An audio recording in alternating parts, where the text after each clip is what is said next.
Assalamualaikum warahmatullahi wabarakatuh. Saya Gantari Rizkyana Raswari dari kelas 12 IPS 2. Di video kali ini saya akan membahas tentang pengertian HAM dan salah satu pelanggaran hak asasi manusia yang terjadi di Indonesia. Nah, pada dasarnya, hak asasi manusia ini adalah hal yang mendasar dan utama dan harus dimiliki oleh manusia. Nah, di sini kita beralih ke pengertian HAM yang terperinci. Di sini tertulis bahwa HAM secara umum dapat diartikan sebagai hak-hak yang melekat pada diri segenap manusia, sehingga mereka diakui keberadaannya tanpa membedakan seks, ras, warna kulit, bahasa, agama, politik, kewarganegaraan, kekayaan, dan kelahiran. Nah, kalau secara formal, konsep mengenai hak asasi manusia ini lahir pada tanggal 10 Desember 1948 ketika PBB memproklamirkan Deklarasi Universal HAM.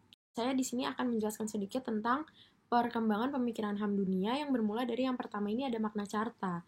Nah, pada umumnya, para pakar di Eropa berpendapat bahwa lahirnya HAM di kawasan Eropa dimulai dengan lahirnya Magna Carta, yang antara lain memuat pandangan bahwa raja yang tadinya memiliki kekuasaan absolut atau raja yang menciptakan hukum, tetapi ia sendiri tidak terikat nih dengan hukum yang dibuatnya. Nah, dengan Magna Carta ini, ia menjadi dibatasi kekuasaannya dan mulai dapat diminta pertanggungjawabannya di muka hukum. Nah, yang kedua ada The American Declaration. Nah, perkembangan HAM selanjutnya ditandai dengan munculnya The American Declaration of Independence yang lahir dari paham Rousseau dan Montesquieu. Mulailah dipertegas bahwa manusia telah merdeka sejak dia di dalam perut ibunya sehingga tidaklah logis apabila sesudah lahir ia harus dibelenggu. Yang ketiga ada The French Declaration. Nah, selanjutnya pada tahun 1789 lahirlah The French Declaration atau Deklarasi Prancis, di mana ketentuan tentang hak lebih dirinci lagi sebagaimana dimuat dalam The Rule of Law, yang antara lain berbunyi tidak boleh ada penangkapan tanpa alasan yang sah. Dalam kaitan itu berlaku nih prinsip presumption of innocence, yang artinya orang-orang yang ditangkap kemudian ditahan dan dituduh berhak dinyatakan tidak bersalah sampai ada keputusan pengadilan yang berkekuatan hukum tetap yang menyatakan ia bersalah.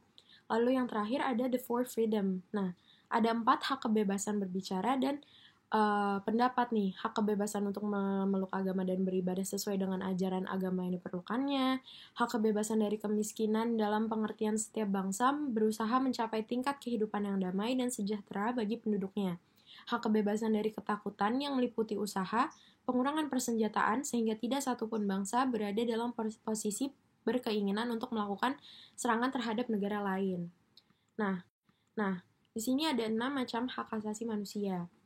Yang pertama ada hak asasi pribadi atau personal rights. Nah, hak asasi pribadi ini adalah hak asasi yang berhubungan dengan kehidupan pribadi manusia. Contohnya itu ada hak kebebasan untuk bergerak, berpergian, dan berpindah-pindah tempat, hak kebebasan untuk mengeluarkan atau menyatakan pendapat, hak kebebasan memilih dan aktif dalam organisasi atau perkumpulan, hak kebebasan untuk memilih, memeluk, dan menjalankan agama dan kepercayaan yang diyakini masing-masing. Yang kedua, ada hak asasi politik atau political rights. Di sini, hak asasi politik ini merupakan hak asasi yang berhubungan dengan kehidupan politik. Contohnya itu ada hak untuk memilih dan dipilih dalam suatu pemilihan, hak ikut serta dalam kegiatan pemerintahan, hak membuat dan mendirikan partai politik serta organisasi politik lainnya, hak untuk membuat dan mengajukan suatu usulan petisi. Yang ketiga ada hak asasi hukum legal atau legal equality rights. Di sini hak asasi hukum itu hak kesamaan kedudukan dalam hukum dan pemerintahan. Nah, contohnya itu ada hak mendapatkan perlakuan yang sama dalam hukum dan pemerintahan, hak untuk menjadi pegawai negeri sipil atau PNS, hak mendapat layanan dan perlindungan hukum.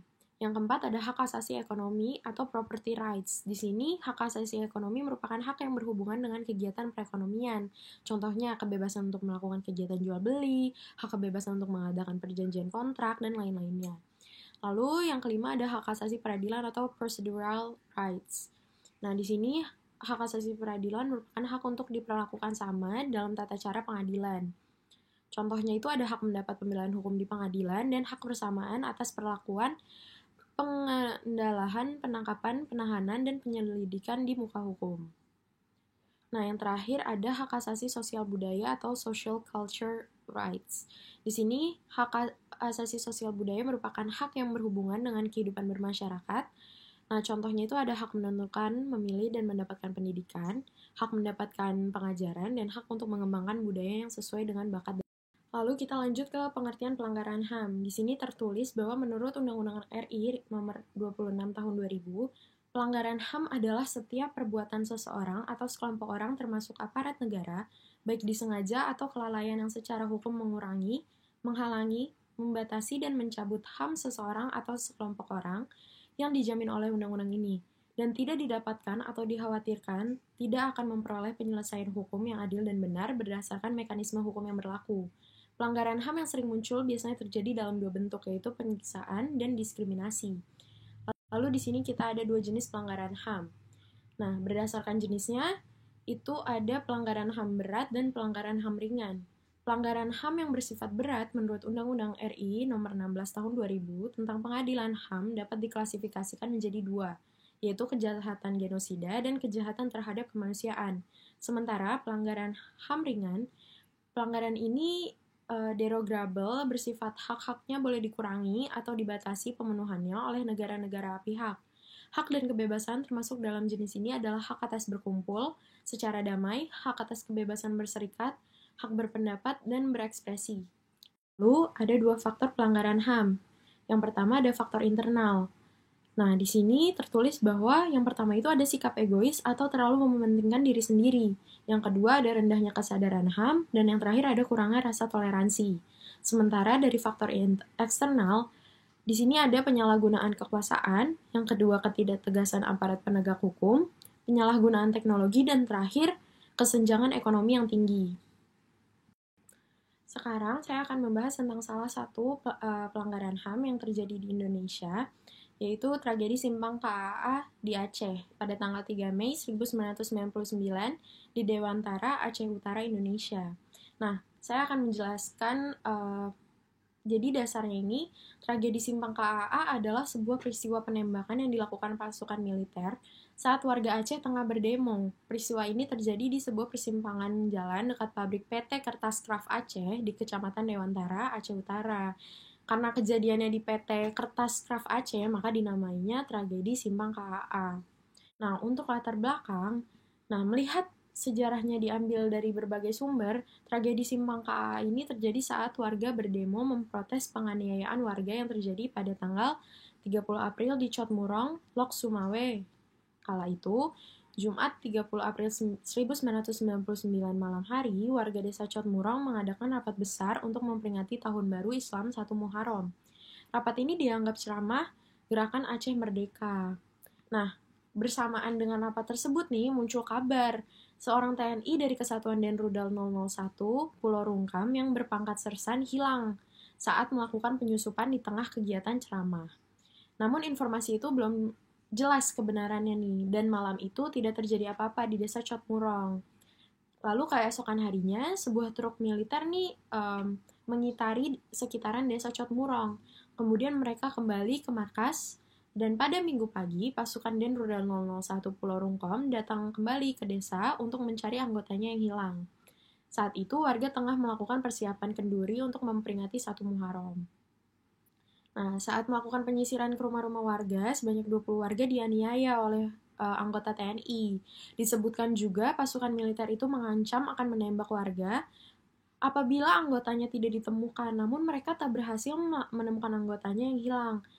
Karena di situ kondisinya para warga ini juga sedang rapat kan, jadi mereka nggak tahu kemana hilangnya sersan ini. Lalu kondisinya ini semakin mencemaskan kala itu yang mendorong warga desa Cotmurong ini berkumpul untuk kembali membahas masalah ini.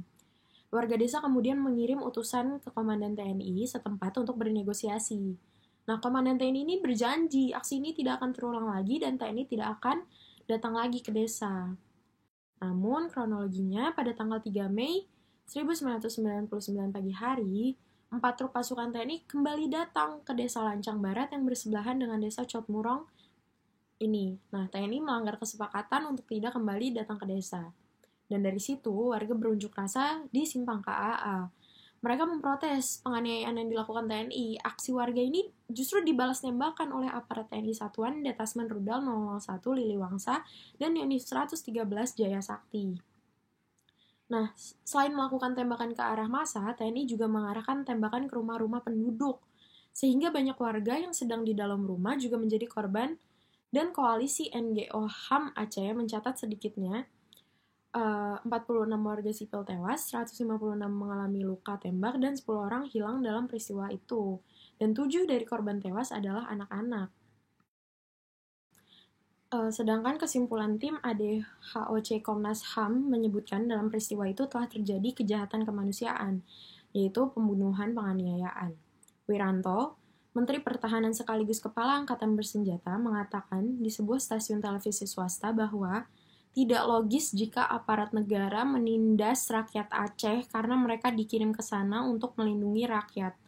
Pihak militer yang terlibat dalam penembakan ini mengklaim menggunakan peluru karet sebagai bentuk pertahanan diri karena warga melempari markas Koronil dengan batu. Meski begitu, sejumlah dokter di rumah sakit mengaku menemukan peluru timah di 38 jenazah dan 115 korban luka. Walaupun banyak bukti empiris, Wiranto mengumumkan bahwa tentara PPRM akan dikerahkan ke Aceh untuk menangkap para provokator misterius yang bertanggung jawab atas pembantaian Dewantara. Nah, di sini bisa kita simpulkan bahwa kesimpulan pelanggarannya yaitu pembunuhan dan penganiayaan atau persekusi. Untuk pembunuhan sendiri di sini buktinya yaitu penduduk sipil yang menjadi korban pembunuhan sebagai akibat dari tindakan aparat TNI yang terjadi di Simpang KAA sekurang-kurangnya sebanyak 23 orang sebagai akibat penembakan. Lalu penganiayaan yaitu penduduk sipil yang menjadi korban penganiayaan atau persekusi sebagai akibat tindakan yang dilakukan oleh aparat negara yang terjadi di Simpang KAA tercatat sekurang-kurangnya sebanyak 30 orang. Nah, karena kita sudah mengetahui itu merupakan salah satu pelanggaran HAM yang terjadi di Indonesia, lalu upaya apa aja nih yang kita bisa lakukan untuk mencegah pelanggaran HAM? Yang pertama ada pendidikan karakter. Pendidikan karakter ini merupakan pentingnya karakter bagi manusia karena itu juga merupakan hak asasi manusia dan dijamin oleh undang-undang. Hak asasi manusia ini akan lebih mudah ditegakkan karena sudah diberikan pengetahuan sejak dini dan dapat dicegah berbagai bentuk pelanggarannya. Yang kedua ada mempelajari HAM. Nah, belajar tentang HAM serta metode penegakannya di lingkungan masyarakat membuat kita sadar akan tingginya rasa kemanusiaan dalam HAM. Belajar tentang undang-undang HAM agar tidak melakukan pelanggaran, yaitu Undang-Undang Nomor 39 Tahun 1999 dan Undang-Undang Nomor 26 Tahun 2000. Yang ketiga ada menegakkan HAM dengan berbuat baik. Bersikap ramah, jujur, adil, dan baik hati dengan sesama mencerminkan pribadi yang menjunjung tinggi HAM dan bersedia melaporkan suatu pelanggaran HAM ke pihak yang berwajib agar segera ditindak. Yang keempat ada meningkatkan persatuan dan kesatuan. Adanya rasa bersatu dan sikap nasionalisme sesuai sila ketiga membuat setiap orang memiliki rasa yang erat satu sama lain dan saling bergandengan untuk menegakkan HAM serta melakukan hal-hal positif yang dapat meningkatkan kesatuan antar masyarakat. Dan yang terakhir, ada melakukan pengawasan upaya penegakan HAM. Mengetahui siapa saja yang berwenang untuk melakukan penindakan dan mengawasi jika terjadi kekeliruan dalam penanganan pelanggaran HAM. Jadi kesimpulan dan analisis tentang tragedi Simpang KAA yaitu pelanggaran hak asasi manusia tragedi Simpang KAA merupakan pelanggaran hak asasi manusia berat karena di situ sudah tertulis dengan bukti real bahwa pelanggaran yang dilakukan adalah pembunuhan dan persekusi dengan korban-korban yang berjatuhan. Itu dapat menjadi fakta yang dapat dibawa ke ranah hukum untuk diselesaikan secara hukum dan secara undang-undang yang berlaku untuk kedua pelanggaran yang terjadi itu. Sekian penjelasan dan pemaparan dari saya. Wassalamualaikum warahmatullahi wabarakatuh.